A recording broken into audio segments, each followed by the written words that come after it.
주말 동안에 정치권은 5.18이 성역이 됐다고 표현한 이병태 규제합리화위원회 부위원장 발언 때문에 시끄러웠습니다.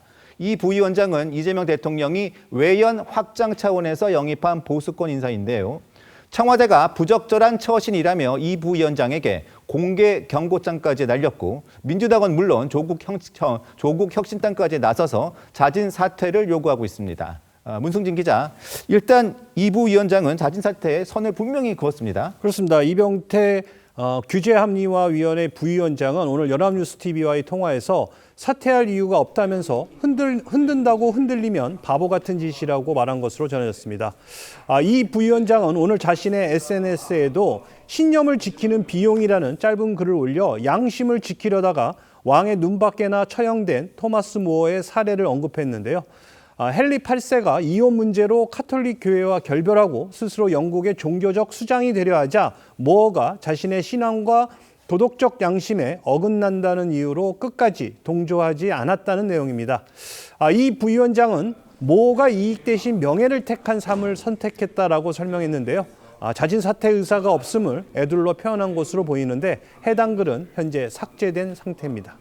이주자 기자, 여권에서 이 부위원장에 대해서 전방위적으로 사퇴를 요구하는 것은 배재고 야구부 중징계와 관련한 SNS 글이 시작이었죠. 맞습니다. 지난 2일 이병태 부위원장이 이 배재고 야구부 중징계와 관련해서 SNS에 이 땅의 5.18이 성역이 됐다라는 취지의 글을 올리면서 이 논란의 중심에 섰습니다. 이 글에서 이 부위원장은요, 이번 징계 논란을 북한이 김일성 관련 신문을 신성시하는 모습에 빗대 표현을 했다가 그 글을 삭제를 했는데요. 하지만 그제도 내 의견의 핵심은 표현의 자유라면서 서울 한복판에서 김일성 만세를 외쳐도 허용하는 것이 기본권이라는 주장을 이어갔습니다. 이후 이 범여권을 중심으로 사퇴 요구가 이어진 건데요. 이 부위원장은 어제 조선일보와 통화에서 개인의 양심에 따른 발언이기 때문에 입장이 바뀔 일은 없다면서 임명권자, 그러니까 이 대통령에게도 어떤 얘기도 듣지 못했다며 이 사퇴 요구를 거부했습니다. 또 이 자진 사퇴를 요구하는 범여권을 향해선 2년의 임기가 있는데 무슨 근거로 그러는지 잘 모르겠다. 임명권자가 원하면 언제든지 할 수 있겠지만 연락 온 것은 없다. 이렇게 강조하기도 했습니다. 이병태 부위원장의 목소리 들어보시겠습니다. 기본권을 존중하는 거로부터 완성이 되는 건데 5.18을 특정 진영이 얘기하는 거하고 다른 얘기를 하면 처벌을 해야 된다 그러면 기본권을 부정하니까 자기 모순에 빠진다. 이 대통령 입장에서는 본인이 발탁한 보수권 인사가 하필이면 5.18 민주화운동 관련 발언으로 구설에 오른 상황이기 때문에 편치는 않을 듯합니다. 한성원 기자, 청와대에서 이 부위원장을 향해서 공개 경고장을 날렸는데 어떤 의미로 해석해야 합니까? 네, 카이스트 명예교수로 국민의힘 전신인 자유한국당 혁신위원 등을 지낸 이병태 부위원장은 홍준표 전 대구시장의 경제 책사로도 잘 알려진 인물입니다. 지난 3월에 이 대통령의 통합실용 인사 기조에 따라서 총리급인 규제합리화위원회 부위원장으로 발탁이 됐고요. 이 대통령의 외연 확장 의지가 담겼다 이런 점에서 이 부위원장은 이재명 인사라는 상징성을 가진 인물이기도 합니다. 하지만 임명 당시에도 진보 진영은 물론 민주당 내부에서도 이 부위원장이 문재인 정부 당시 최저임금 인상 정책을 비판하면서 치매다 이런 표현을 쓰고 세월호 참사에 대해서는 불행한 교통사고다 이런 발언들을 거론하며 반발한 바 있습니다. 청와대는 결격 사유가 없다고 봤는데요. 지난 발언 들어보겠습니다. 이병태 명예교수죠. 그분과 관련해서는 저번에 선거기간 동안에도 여러 가지 의견이 있었던 걸로 알고 있는데요. 법률적 하자는 결적 사유는 발견되지 않았습니다. 대중의 인식하고 안 맞는 그런 부분이 있었다는 것은 사실이기 때문에 유감이든 해명이든 본인이 문제를 좀 어느 정도 입장 정리를 해야 되지 않겠냐. 네, 청와대는 강유정 수석대변인 명의의 공지를 통해서 이 부위원장이 개인적 의견을 SNS에 게시한 바 있다며 혐오와 조롱에 대한 정부의 단호한 거부 기조와 달리 오해의 소지가 있으며 부적절한 처신이다 이렇게 했습니다. 그러면서 엄중 경고와 재발 방지를 강력히 요청했다고 밝혔는데요. 이런 청와대 공개 경고장, 이 대통령의 강력한 경고 조치 주문에 따른 것으로 알려졌습니다. 이렇게 이 대통령과 청와대가 총리급 인사에 인사에 대해 엄중 경고까지 한 건 최근에 당권 경쟁을 두고 구주류와 뉴 이재명 세력 간의 갈등이 격화하는 가운데 이 부위원장의 발언이 또 다른 전선으로 확대되는 것에 대한 우려다, 이런 해석도 나오고 있습니다. 다만 일각에서는 최근 이 부위원장이 정치적 무리수라면 정권 말기에 진실의 순간이 올 것이다, 이런 발언을 했는데 정부의 메가 프로젝트를 비판한 듯한 글에 대한 경고의 의미다, 이런 분석도 있습니다. 여권 내부에선 사퇴론이 점점 거세지는 분위기입니다. 오늘 민주당 최고위에서도 자진 사퇴를 요구하는 목소리가 나왔는데요. 친명계로 분류되는 최고위원들이 앞장서서 집중 포화를 쏟아냈습니다. 들어보겠습니다. 이재명 정부 소속 공직자의 자격을 내던진 것입니다. 어떻게 대통령 직속 위원회 부위원장이란 사람이 앞장서서 조롱을 편들고 사태를 키울 수 있다는 말입니까? 이재명 정부의 철학과 역사적 기반을 정면으로 부정하고 즉각 사퇴하시기 바랍니다. 이것은 표현의 자유가 아닙니다. 역사에 대한 모독입니다. 이재명 대통령께서는 통합과 실용의 기조로 보수 진영 인사까지 폭넓게 중용하고 있고, 그렇다고 해서 민주주의 역사를 부정하고 조롱하는 것까지 용납할 수는 없습니다. 사퇴하지 않으면 즉각 최고 수위의 인사 조치를 해야 합니다.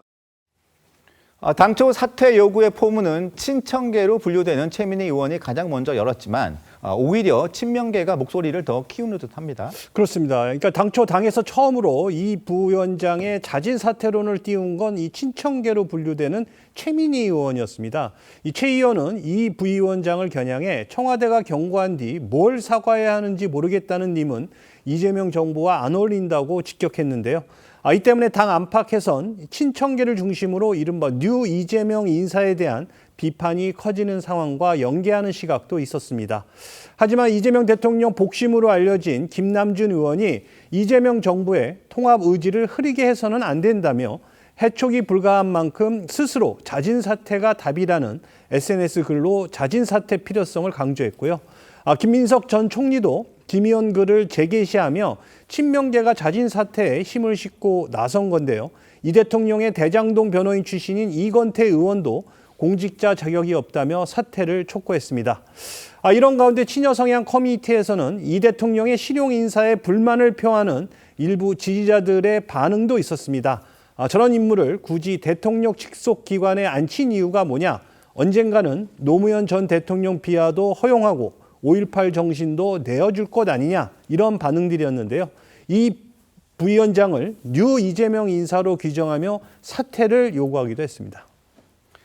야권에서는 청와대와 범여권이 본인들 정권에서 발탁한 보수 진영 사람을 돌아가면서 공개 경고하고 사퇴까지 촉구하고 있는 상황을 조준했죠. 그렇습니다. 이 국민의힘에서는 이 부위원장이 어떤 사람인지 알고서 임명을 해놓고 이제 와서 부정을 하는 건 기이한 형태다, 이렇게 직격을 했습니다. 조영술 대변인은 논평에서 이제와 자신들의 입맛에 맞지 않는 발언을 했다는 이유로 뉴 이재명 실찬이 하는 식의 이 거친 비판을 쏟아내고 있다. 이 보수 인사 기용을 명분으로 내세우면서 보여주기식 인사를 반복한 이 대통령에게 이병태 부위원장은 그저 버리기 아까운 보기 좋은 떡에 불과한 것이냐, 이렇게 날을 세웠습니다. 김성태 전 의원도 대통령 인사를 지적하는 이 범여권 상황에 격세지감을 느낀다고 했는데요. 또 이기인 개혁신당 사무총장은 뉴 이재명 딜레마가 깊어질 것이다, 이렇게 내다보기도 했습니다. 목소리 들어보시겠습니다.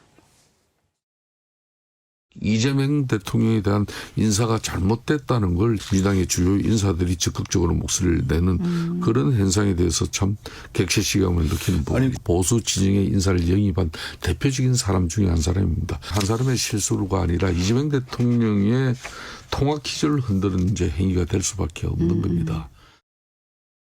이 정부의 중도 외연 확장하겠다라고 하면서 보수 진영에서 이병태와 같은 사람을 이제 영입한 건데, 이 사람이 주장하는 것까지 우리가 동의할 수 있다라는 어떤 그런 뜻이 있었을 거 아닙니까? 그렇기 때문에 이런 사람을 처벌하거나 추가 조치를 하면 또 이 뉴 이재명이라는 그 조어를 부정할 수 있는 일이기 때문에 전 딜레마가 될 거라고 생각을 하고. 먼저 강성필 민주당 부대변인께 질문 드릴게요. 주말에 청와대에서 공개 경고가 있었습니다. 이병태 부위원장한테. 근데 이병태 부위원장은 흔든다고 흔들리면 바보 같은 짓, 이러면서 자진 사퇴를 선을 딱 그었습니다. 그런데 오늘 보니까 오늘 이 대통령의 신복으로 평가할 수 있는 김남준 의원도 그렇고 또 김민석 전 총리까지 나서서 자진 사퇴를 계속 요구하고 있습니다. 청와대 공개 경고로 그치겠습니까? 아니면 자진 사퇴하라는 시그널을 대신 보낸 걸로 봐야 됩니까? 저는 자진 사퇴를 해야 된다고 생각을 합니다. 그게 뭐 청와대의 시그널이든 아니든 그건 중요한 게 아닙니다. 그러니까 이병태 부위원장이 본인의 의견에 대해서 얘기할 수 있습니다. 그러니까 잘못되면 그 비판받으면 되는 겁니다. 그럼에도 불구하고 청와대에서 여기에 대해서 경고를 했으면 이 공직자로서 자제를 해야죠. 그게 싫으면 그만둬야죠. 그러니까 고위 공직자는 사실 본인의 의견을 얘기할 때도 신중해야 되는 겁니다. 그럼에도 불구하고 2번씩이나 계속해서 본인의 주장을 한다는 거는 본인이 자진 사퇴하는 게 맞고, 이병태 부위원장이 잘못된 건 뭐냐면 지금 이 5.18 성역화라든지 아니면 뭐 표현의 자유, 이게 쟁점이 아니에요. 이거는 고등학교 학생들이 운동을 하는 과정 속에서 스포츠맨십을 어겼다는 거예요. 그러니까 그게 5.18이 됐든 뭐가 됐든 그게 중요한 게 아니라 상대 선수가 플레이를 할 때는 방해해서 안 된다는 전 세계가 동의하고 있는 이 스포츠맨십을 어겼기 때문에 거기에 대해서 교육을 해야 되는 거거든요. 우리나라 대한민국 축구팀이 해외 나가가지고 해외 선수들이 우리나라 선수들에게 팔을 잡아당기고 야유를 해서 우리 대표팀이 제대로 된 기량을 보이지 못했다고 하면 그때도 표현의 자유라고 이해해 줄 겁니까? 그렇기 때문에 쟁점을 이해하는 그 자세가 틀렸다고 생각합니다. 이현정 의원님, 네. 공개 경고로 그치겠습니까? 아니면 자진 사퇴로 가겠습니까? 아니면 해촉으로 가겠습니까? 어떻게 예상하십니까? 글쎄요, 뭐 간단치 않을 것 같아요. 이병태 부위원장 같은 경우는 예전에 이분이 굉장히 소신이 강한 분이에요. 그리고 또 발언 자체도 보면 강하게 하는 분입니다. 그래서 예전에 이제 보수 진영 내에서도 꽤 선명하다라는 그런 지적을 받았던 분이에요. 근데 이석연 대통합위원장을 비롯해서 지금 이 부위원장하고 이재명 대통령이 이런 분들을 영입한 이유가 있겠지 않겠습니까? 그거는 보수층의 어떤 이런 쓴소리도 내가 귀담아 듣겠다라는 거를 했기 때문에 이분들을 그런 총리급의 자리에 둔 거 아니겠습니까? 근데 그래서 이분들이 이런 이야기 할 줄 몰랐나요? 당연히 예를 들어서 어떤 사사건건 사안에 대해서 충분히 반대의 의견을 일단 레드팀 역할을 하는 거 아니겠습니까? 그럼 그걸 지금 여권이 포용력 있게 받아들여야 본인들이 주장하던 중도 확장이 될 텐데, 이제 마음에 안 들면 무조건 나가라 그러면 이게 이제 앞으로 누가 여기를 가겠습니까? 더군다나 이분이 지적한 문제는 뭐냐면 학생들의 어떤 이런 그 5.18에 대한 어떤 이 진정성을 무시하는 게 아니라 기본적으로 너무 과도한 징계를 함으로 인해서 또 정치권이 여기에 개입함으로 인해서 이 사태를 상당히 왜곡시켰다는 그 지점이거든요. 근데 그거를 받아들일 생각은 하지 않고 무조건 5.18 문제를 어떤 거론했다고 해서 당신 나가라라고 이야기를 한다 그러면 앞으로 아마 받아들일 사람 없을 겁니다. 특히 이석연 위원장 같은 경우도 법외국제라든지 이런 부분에 공소 취소 부분에 대해서 굉장히 쓴소리를 많이 했지 않습니까? 근데 그런 분들을 무조건 쓴소리 한다고 내쳐버리면 뭐하러 이런 분들을 영입하죠? 자, 이번에 저는 중대한 어떤 기로에 서 있다는 걸 보는 것이고, 그리고 이병태 부위원장은 그렇게 호락호락한 분이 제가 경험한 바로는 아니라는 겁니다. 정치권 이념 논쟁에 불을 당긴 사건이죠. 조롱 의원으로 물의를 빚은 배재고가 오늘 광주제일고등학교를 찾아서 사과의 뜻을 전하기로 했습니다. 논란이 일단락될 수 있을지가 관심입니다. 네, 배재고는 방문단을 꾸려서 오늘 오후 3시에 광주제일고등학교를 방문할 예정인데요. 방문단은 배재고 교장과 지도자, 그리고 학생, 선수, 전원, 학부모 등 모두 80명 규모인 것으로 알려지고 있습니다. 서울시 교육청에 따르면 배재고 학생들이 사과문을 낭독하는 등 광주제일고 학생들과 화해 시간을 가진 뒤에 오후 4시에는 국립 5.18 민주묘지를 참배할 예정이라고 합니다. 시교육청은 오는 8일 이후에 협의해서 배재고 전교생을 대상으로 한 역사, 인권 교육을 실시할 계획입니다. 경찰은 외부인의 돌발 행위 등에 대비해서 광주제일고 주변에 인력을 배치할 것으로 전해지고 있고요. 광주제일고에 폭발물을 설치했다, 이런 협박 사건에 대해서도 수사에 착수했습니다.